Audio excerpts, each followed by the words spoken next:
Pieces of 9. The Outsider in Greenwall. The rain was a thin, miserable drizzle. The kind that didn't wash the dirt away, so much as spread it around until the streets glistened like wet parchment. Frederick tugged his hood lower, watching water bead along the rim before rolling off in steady silver drops. The cobblestones beneath his boots were slick, the air smelling faintly of rotting wood and stale beer. Greenwall, the city of opportunity. That's what the gate warden had called it when Frederick walked in with his single pack and his forged recommendation from a Captain Walthers of Winterburg. The warden had smiled in that greasy way men did when they smelled coin or trouble, and waved him through without a second look. That had been 3 weeks ago. Now, Frederick was leaning on the railing outside the Adventurers' Guild Hall, staring at the heavy oak doors that had just swung shut in his face. His application had been read, his credentials weighed, and the result had been simple enough for even a half-wit courier to understand. Rogues, the guildmaster had said, stroking his braided beard, cannot be trusted. Frederick had smiled politely, thanked the man for his time and walked out. Cannot be trusted, he thought now, tapping the railing with 2 fingers in the rhythm of a picklock's tumbler click. That was fine. Trust was a luxury he hadn't had in years. A rogue's talent. He cut down the steps toward the markets, letting the smell of frying onions and damp wool mingle in the narrow street. A market in Greenwall wasn't just a place to buy goods, it was a place to lose a purse, overhear a secret, or vanish into the churn of humanity before someone realized they'd been robbed. Frederick's eyes followed the coins. Not the hands, anyone could watch hands, but the coins themselves, the way they flashed between fingers, the weight they put in a pouch, the sound they made when they clinked against their kind.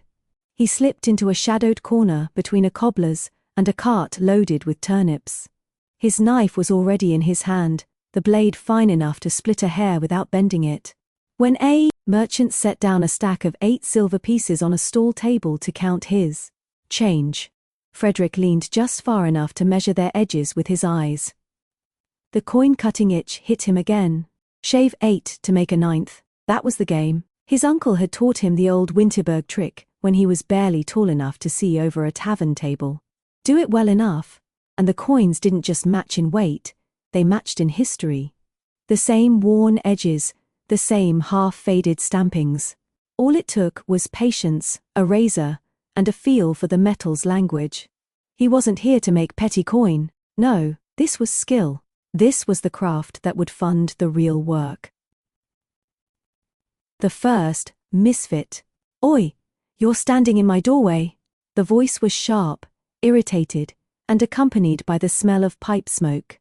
Frederick turned to see a man slouched against the wall, hat pulled low over his brow, a battered lute slung over his back. Your doorway, Frederick said, glancing down at the uneven cobblestones. Aye, the bard said. When you've got nowhere else to stand, every doorway's yours by squatter's rights. Frederick raised an eyebrow. And by what right do you smoke such an offensive blend? The bard grinned, teeth white in the gloom. Name's Tom. I play, I sing, and I know things I shouldn't. Frederick, rogue? Tom asked, eyes scanning Frederick's coat, boots, and the knife he hadn't quite sheathed. Does it matter? Tom shrugged. Only if you've a mind to work. The guild doesn't take our kind. But there's coin, and better than coin, if you've the spine for it. The gathering of cast-offs. Tom led him through a maze of alleys to a narrow tavern wedged between 2 tenements. Inside, the air was thick with the smell of cheap ale and the chatter of the guildless.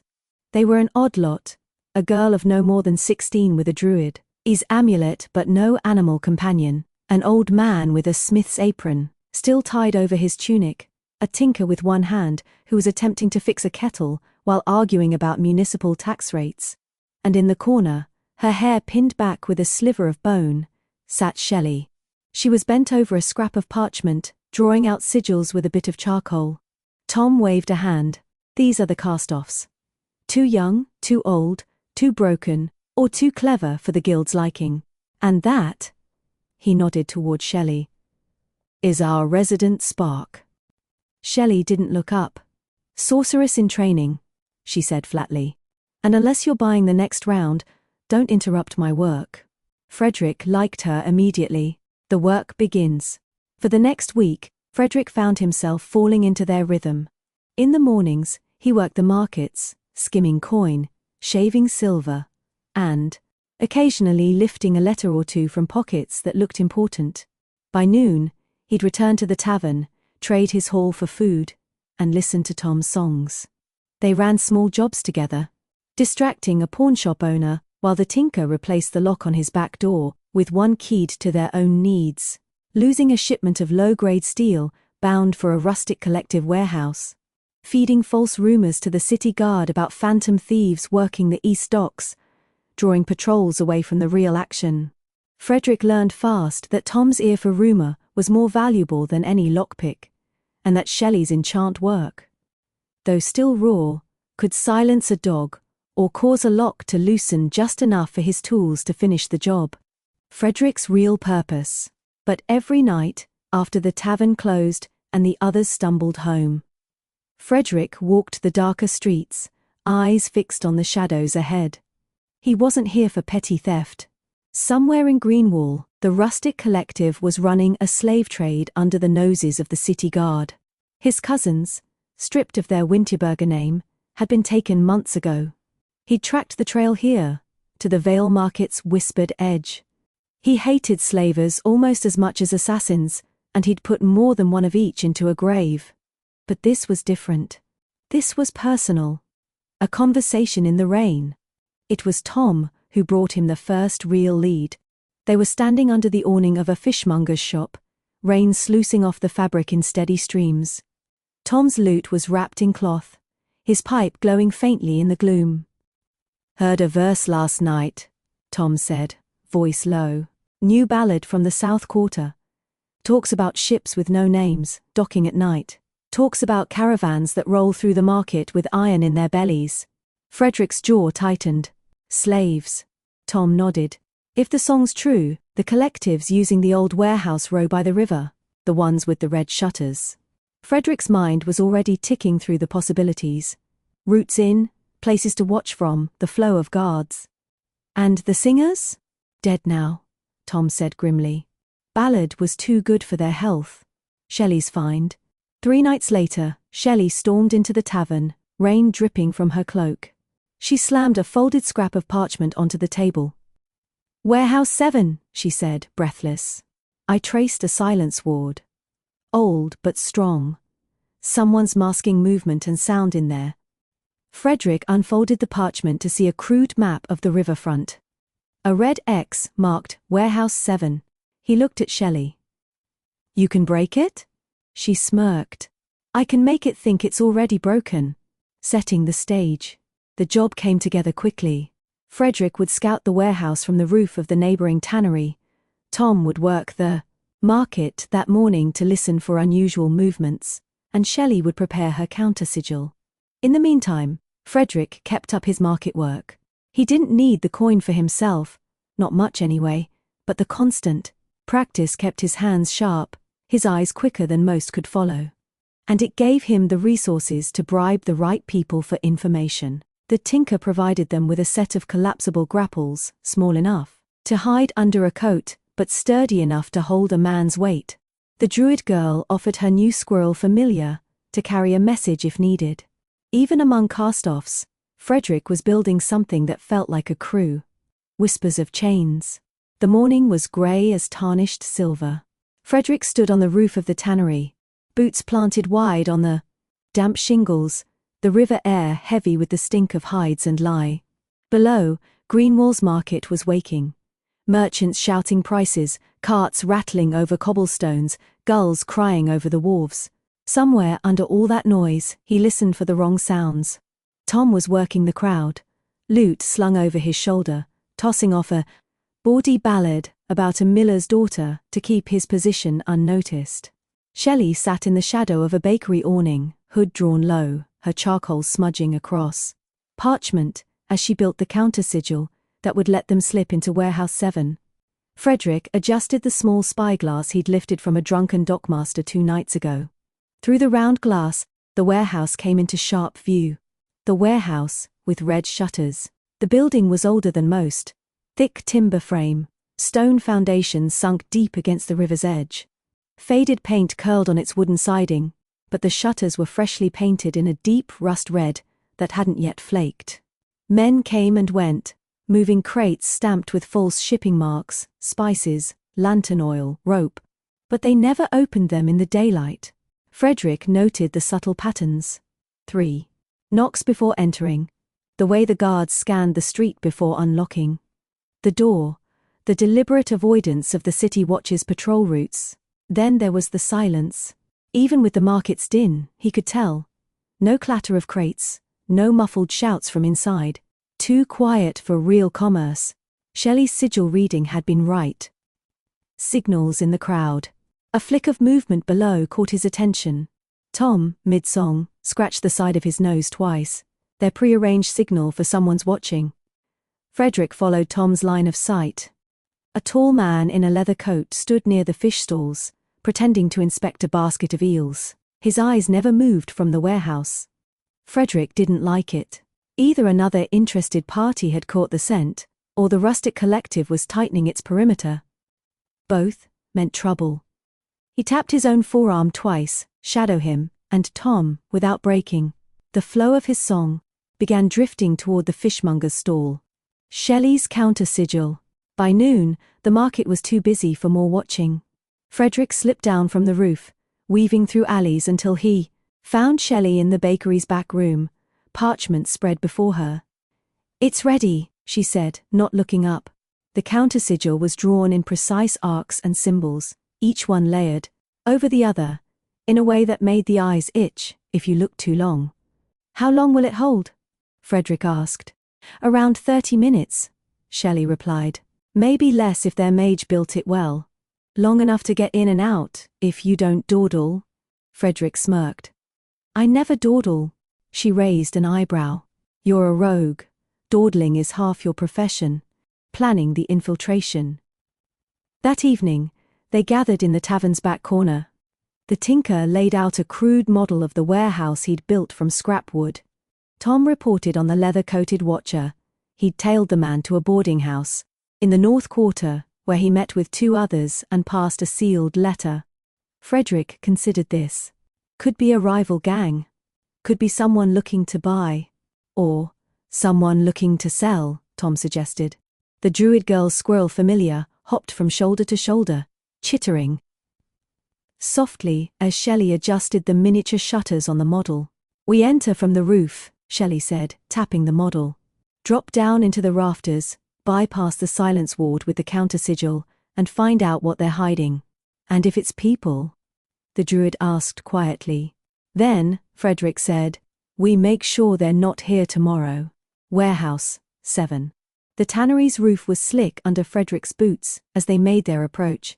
Tom stayed behind to watch the street, ready to cause a distraction if the guards grew too curious. Shelley climbed with surprising agility, her satchel of components clinking softly. They crossed the narrow gap between buildings, the river wind whipping at their cloaks. Frederick reached the roof hatch first, examining the simple iron lock.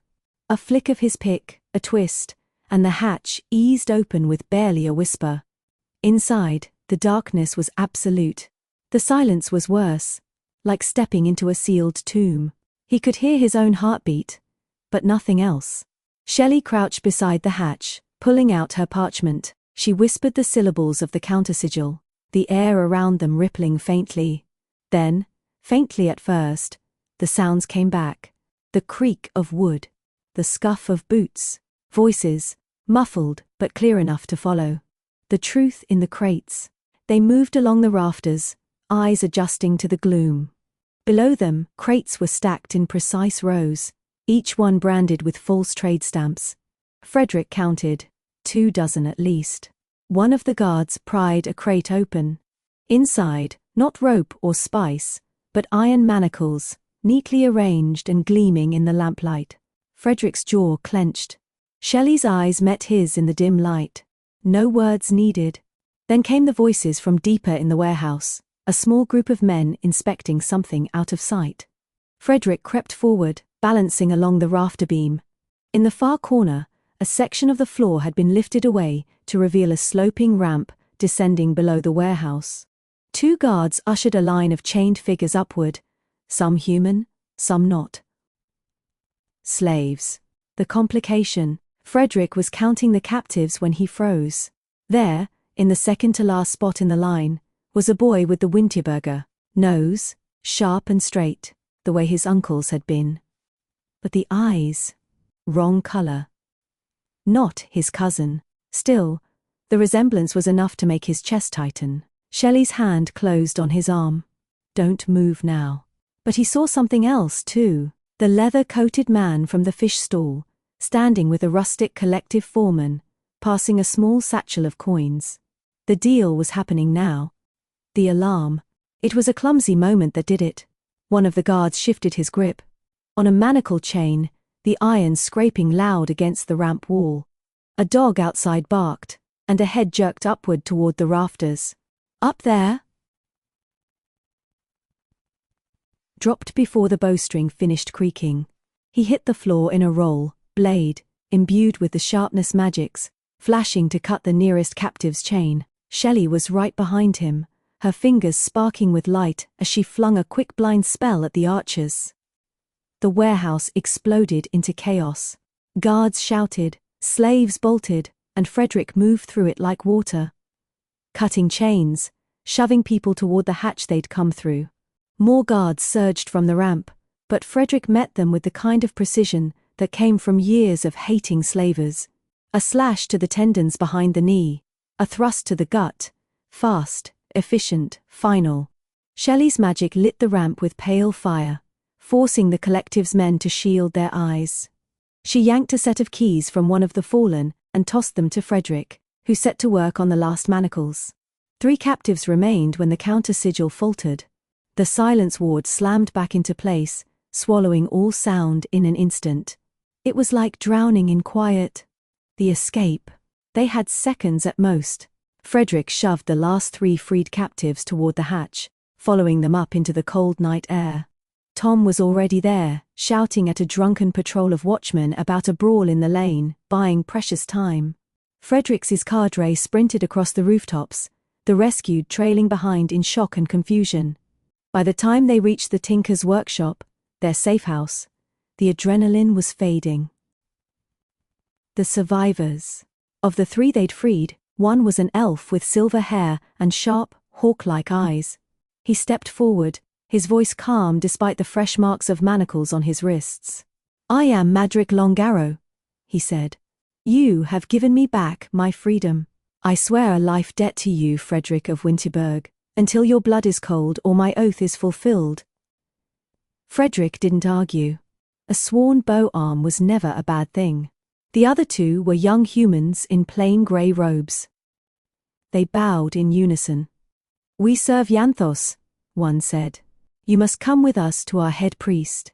He will wish to thank you properly." Shelley's fate. Frederick's agreement was cut short by Shelley's sudden, sharp intake of breath. She staggered, clutching her side. "What?" Frederick began, but then he saw it, a faint, burning glyph crawling across her ribs like a spider made of light.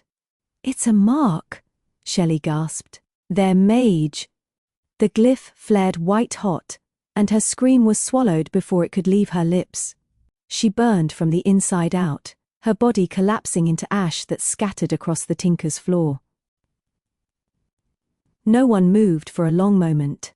Then Tom swore, his voice breaking, and Madrick laid a hand on Frederick's shoulder. A new alliance. The acolytes insisted on taking them to Trinky, head priest of Yythos. The old gnome received them in a candlelit chamber, lined with scrolls and relics. He listened to the tale without interruption, his expression grave. When Frederick finished, Trinky nodded slowly. "We will lay the sorceress to rest in our garden," the gnome said. "And I will help you in your search. The rustic collective has roots deeper than this city, but roots can be cut." Frederick inclined his head. "Then, we're of one mind." Tom spoke softly from the corner. "Shelley didn't die for nothing. We've got names now, roots, faces." Madrick's voice was like steel drawn from a scabbard. "Then let us hunt. Frederick looked at them all. Bard, elf, priest. Not the crew he would have chosen, but maybe the crew he needed. A burden shared. The night air in Greenwall was heavy with damp, and the faint scent of smoke from the hearth fires that dotted the narrow alleys. Within the cramped, dim room above the tinker's workshop, a single candle flickered, casting long shadows across the stone walls. Frederick sat on a wooden stool, his fingers tracing the silver runestone that lay in his palm, a keepsake of Shelley, now cold and lifeless beneath the soil. Across the room, Madrick Longarrow stood near the hearth, his sharp gaze flicking between the crackling flames and Frederick's inclined head. The elf's bow rested against the wall, silent but present. In the corner, a small figure stirred, Scrabbler's, Madrick's dire rat familiar, its beady eyes glinting as it explored the clutter of tools and scraps with a quiet energy. From the shadows stepped Trinky, the old gnome priest. His yellowed robes were faded, but his presence carried an unmistakable authority. His hands, lined with age and experience, clasped a small pouch of herbs and a polished staff tipped with a glowing crystal. The faint whisper of magic emanated from him, a subtle blend of clerical power and arcane mastery. "Frederick," Trinky began, his voice low but steady, "Shelley's passing weighs heavy on us all. But you must remember, her sacrifice was not in vain." Frederick did not look. The weight of loss pressed down on him as if the very air had thickened. Madrick stepped forward, voice calm yet urgent. "We stand at a crossroads. The rustic collective tightens its grip. If we do not act, more will suffer as Shelley has. You bear the burden of leadership, but you are not alone." The rat scrabblers scampered and leaned onto Frederick's knee, its medium claws tapping gently against his leather jerkin. For a moment, the rogue felt the smallest flicker of comfort. "I do not wish to lead them into the jaws of death," Frederick finally said, voice raw. "If we move forward, we risk losing more. I cannot carry the weight of another's life on my conscience." Trinky approached, setting his staff against the wall before standing beside Frederick. He pulled from his pouch a length of silk, embroidered with ancient symbols, and began to weave a soft chant. As the words filled the room, a pale light shimmered around Frederick's hands. The runestone warmed beneath his touch. "There is strength in unity," Trinky said, his eyes meeting Frederick's. "Magic and faith can shield the body, but it is the will of the heart that shields the soul. We will stand with you." Madrick nodded. The collective believes themselves untouchable, hiding behind shadows and corruption, but shadows are cast by light. We will be that light. Frederick's gaze hardened. The memories of Shelley's final moments, her burning, the ashen remains, etched themselves anew in his mind. Grief gave way to resolve. Outside, the city murmured in restless whispers. Somewhere beyond the walls, the rustic collective's wheels turned. The time to act was near. Scrabblers leapt down, darting toward a loose plank near the door. With a sharp squeak, the rat began to scratch and bite at the wood, uncovering a hidden gap. "Clever creature," Madrick smiled. "A small ally, with a keen nose and sharp teeth." Trinky chuckled softly. "In the days ahead, we will need all the cunning we can find." Frederick rose, the runestone clenched tightly in his fist. His eyes scanned the motley group, the bard, the elf, the gnome, and the rat. A makeshift family, forged in hardship. "The rustic collective will pay," Frederick vowed. "Not for vengeance alone, but for justice, for those who cannot fight for themselves." Madrick slung his bow over his shoulder, Scrabblers scurrying up beside him. Trinky gathered his staff and cloak. Together, they stepped into the night, shadows weaving into the tapestry of Greenwall streets, ready to cut down the roots of the collective's cruelty, one piece at a time. The fracture and the forge. The morning light seeped weakly through the grime street window panes of the tinker's workshop. Dust motes floated lazily in the still air, swirling like the restless thoughts gathering in Frederick's mind. Outside, the city stirred, but within these four walls, a more fragile unease took hold. Around the scattered tools and battered workbenches, the room seemed to shrink under the weight of decisions yet unspoken. The young druid, barely more than a child with sharp, searching eyes and a worn amulet hanging from a leather cord, sat quietly on a rickety stool. Her hands clasped tightly around the pendant, her squirrel familiar animal at her side sharing her burdens. Across the room, the old smith's apron hung loosely over his stooped frame, his hands trembling slightly as he set down a battered hammer beside a kettle he had been trying to fix. His voice was rough from years of labor, and he argued stubbornly about the city's tax burdens, his words a brittle defense of a life grown too heavy with age and struggle.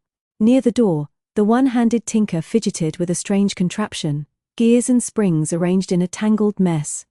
While muttering about municipal levies and the folly of bureaucrats who never knew the weight of a tool in hand, Frederick stood before them, his face a mask of stern resolve, though his heart fought the coldness of the choice.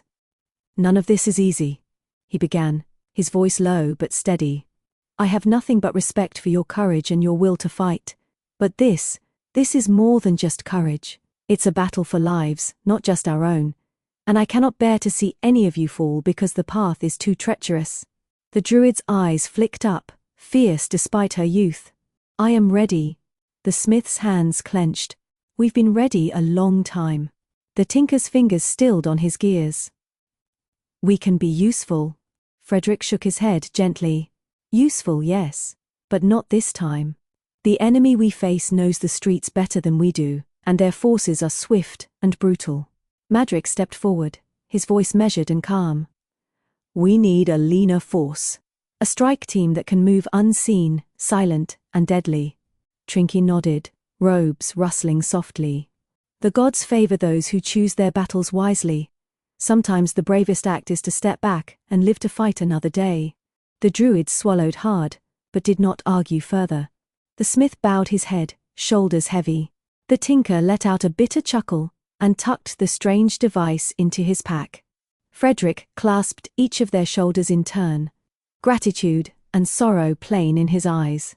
"You will have your chance, but this mission is not it." With heavy hearts, the trio gathered their meager belongings and slipped silently out into the awakening city, leaving behind the warmth of the small room now thick with absence. Tom, the bard and busker, lingered behind. His grin was a pale thing without mirth, but his eyes held a spark of unyielding loyalty. "I'm staying," he said simply, strumming a quiet tune on his lute. "A scout, and a distraction. You'll need my voice and ears on the streets."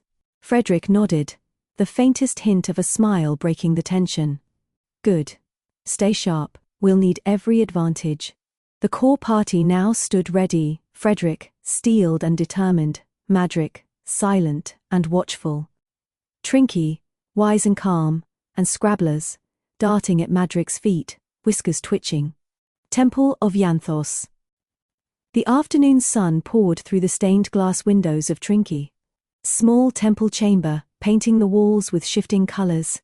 Candles flickered in iron sconces, and the air was thick with the scent of burning herbs and incense. Trinky stood at the center of a circle inscribed in ash and salt, murmuring words older than the city itself. His hands traced glowing sigils in the air, weaving threads of light that pulsed with subtle power. "The wards will hold as long as you keep your focus," he said, voice like a soft chant. "They will shield you from detection, sound, sight, and even the probing touch of enemy magics." He turned to Madrick, who drew a single arrow from his quiver, its tip gleaming silver. "And this," Trinky touched the arrowhead, "will find the weakest points. It is blessed to pierce shadows and lies." Frederick felt the weight of the moment settle on his shoulders. The fight ahead was no longer a gamble, it was a crucible. Trinky's gaze lingered on each of them in turn. "Divination will guide you through the veiled paths. Protection will guard your steps. But remember, no spell can shield a broken heart. Trust in one another." Madrick knelt beside the rat familiar, gently stroking Scrabbler's coarse fur. The creature's bright eyes flicked upward, sharp and unyielding. "Small but fierce," Madrick murmured. "The perfect scout." Night fell like a velvet curtain as the group moved from the temple to the hidden alleys and rooftops of Greenwall.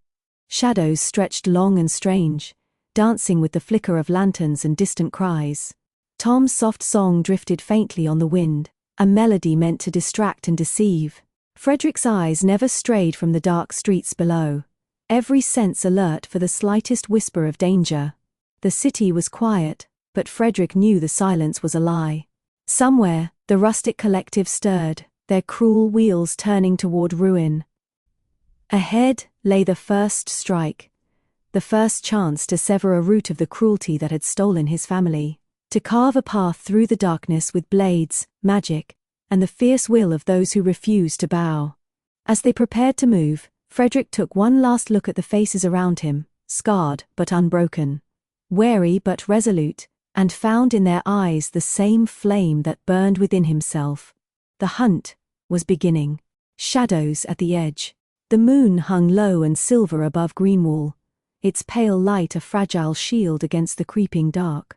Frederick moved with deliberate silence, every muscle coiled and ready as he slipped between shadowed barrels and crates behind the rust-red warehouse. The air here smelled faintly of salt and rot, heavy with the dampness of river mist mixing with the stench of old leather and oil. Beside him, Madrick's sharp eyes cut through the gloom, bow poised but not yet drawn.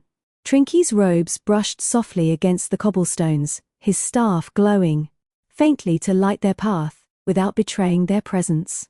The group's hearts beat slow and steady. Their years of hardship taught them that haste invited death. Frederick gestured toward the entrance. The heavy shutters hung closed, silent and unmoved. No sign of movement stirred within. "This place is empty," Madrick whispered, voice low. "Too clean." Trinky knelt, his fingers tracing ancient runes upon the wooden door. The symbols pulsed faintly, confirming the absence of recent magical wards or concealments. "Someone has moved their operation," the gnome muttered. But where? The rain had started, a slow drizzle that turned the street slick and treacherous. They slipped around the building's perimeter, eyes sharp for any hint of a secret entrance. A faint breeze carried the slightest sounds beneath the city, the distant rush of water, the echo of dripping stones. Madrick knelt at a grate set into the cobblestone alley, its iron bars slick with moss. "The sewers," he said, voice grave. "The passage beneath the city leads to the river and from there, the sea. They're moving the captives out by water." Frederick nodded, drawing a small knife to pry open the grate. The scent that rose was rank with decay and dark water. One by one, they slipped into the dank tunnels, the light from Trinky's staff barely pushing back the oppressive blackness. Their footsteps echoed softly, mingling with the drip of unseen leaks and the scurrying of rats. The tunnel twisted and forked, the air growing colder, saltier as they moved deeper. The faint sound of rushing water grew louder.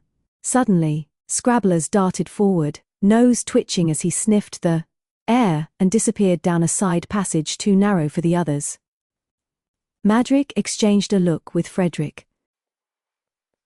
The rat led them through winding tunnels, turning sharp corners and squeezing through gaps. At last, the passage opened onto a vast underground chamber, where the river lapped against ancient stone walls. A narrow channel spilled out into the open water beyond a rusted iron gate, partially ajar. Frederick's heart clenched. The captives had passed this way. They were just one step behind. "We are too late," Trinky said softly, voice carrying both sorrow and resolve. "We follow," Frederick said, determination settling hard in his jaw. "We find where they've gone." Emerging into the cold night, the party hurried through the winding streets of Greenwall. Damp mist curled through the alleys as Tom approached, breathless and tense. "I've seen one," Tom said urgently, voice low but fierce. "A stone-fist assassin, cloaked, moving near the eastern gate. There's talk, fires breaking out at the docks. They're coming." Frederick's eyes narrowed. "Then we have no time. Lead the way." The eastern edge of Greenwall was chaos in bloom.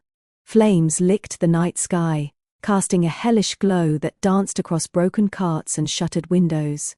The acrid smoke choked the air, thick with screams, and the clatter of hurried footsteps.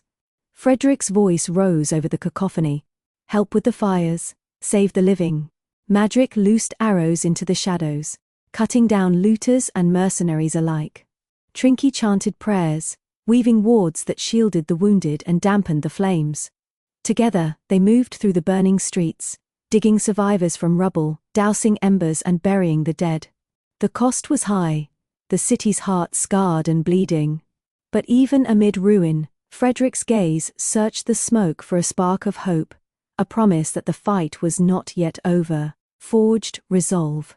Outside, the city of Greenwall bore the scars of the previous night. Smoke still rose in thin, curling wisps from smoldering ruins, and the streets bore the heavy silence that follows devastation. The city's breath was shallow, its pulse slowed. Inside, Frederick stood by a battered table, eyes fixed on the rough map spread before him. Lines marked in charcoal traced paths through the city's labyrinthine streets, warehouses and tunnels. But the plan, once clear and sharp in his mind, now felt fragile, cracked and faltering beneath the weight of reality. Madrick stood nearby, his elven posture taut but calm. Beside him, scrabblers twitched, alert despite the quiet. Trinky, leaning heavily on his staff, watched Frederick with steady, measured eyes, as if waiting for the right moment to speak. Finally, Trinky broke the silence. "Frederick, you bear the burden of many lost moments. The strike was slow. Aid to the people slower still. Your plans have unraveled like thread in a storm." His voice was soft, but carried the weight of years. Frederick's jaw tightened, but he did not reply. Trinky took a step closer. But the winds of fortune do not always blow swiftly. Information flows in rivers and eddies, sometimes rushing, sometimes stilled. Patience is a weapon as sharp as any blade. Madrick nodded, voice low and steady. In elven lands, we know well that haste can unravel the finest weave. Strategy must bend with the currents, not rush against them. Frederick's gaze finally lifted to meet theirs. The frustration etched on his face softened into something heavier, grief entwined with exhaustion. At the doorway, Tom shuffled in quietly, head bowed. "Frederick, I owe you an apology," he said, voice thick with guilt. "I should have brought word of the assassin sooner. Maybe things would have been different." Frederick looked at Tom. The young bard's hands trembled slightly, eyes shadowed by regret. For a long moment, Frederick said nothing. Then, the hard edge of blame melted into something gentler. "We all carry what we can," Frederick said quietly. "Guilt is a weight that bends the spirit, but it does not break it. You brought us what you could, when you could." Tom's relief was faint, but real. "I want to make it right. To help. To fight." Frederick's lips curved into a weary but resolute smile. "Then we regroup. We learn. And we strike again, with purpose and patience, not out of haste or anger, but because we must." The room seemed to breathe with the weight of that promise. Trinky's eyes gleamed with quiet fire. "The path forward will be long, but it need not be walked alone." Madrick lifted Scrabblers onto his shoulder, and the small rat twitched its nose as if in agreement. Together, the fractured pieces of the group found new strength, not in speed, but in the steady forging of resolve.